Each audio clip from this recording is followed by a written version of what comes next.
রাসূলুল্লাহ সাল্লাল্লাহু আলাইহি সাল্লাম বলেন, প্রত্যেক পাপীকে যখন, হাদিসে মুশকাতে স্পষ্ট আছে, প্রত্যেক পাপী বান্দাকে যখন লাশের খাটিয়ার মধ্যে মানুষ যখন কাঁদে নেয়, লাশের খাটে, আল্লাহর কসম নবী বলছে, এই নাফরমান এত জোরে চিৎকার করে আর বলে, ইয়া ওয়াইলাহা, হায় আফসোস, তোমরা আমারে কই দিচ্ছ, আমারে নিও না, তোমরা কবরের দিকে নিও না, আমারে নিও না।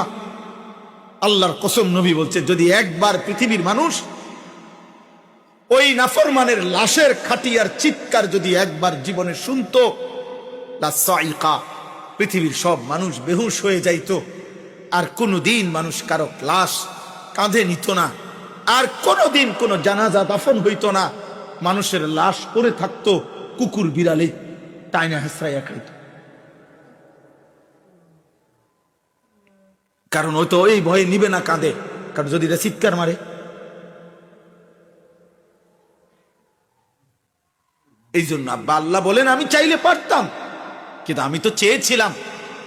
আমি আল্লাহ ১৬ লাখ নবী রাসূল পাঠাইছি।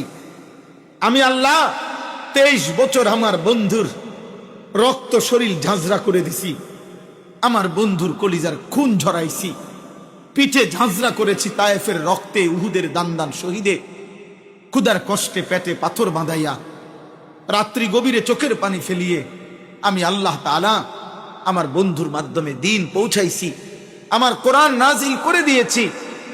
লক্ষ লক্ষবার আমি আল্লাহ বলেছি, বলতে চেয়েছি।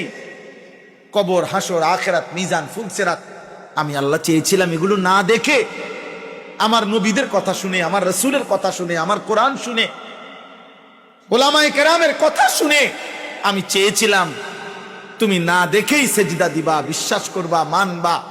আর আমি আল্লাহ চেয়েছিলাম আজ হাসরের ময়দানে আমি তোমার হাতে জান্নাত তুলে দেব, কিন্তু তুমি কদর করলা।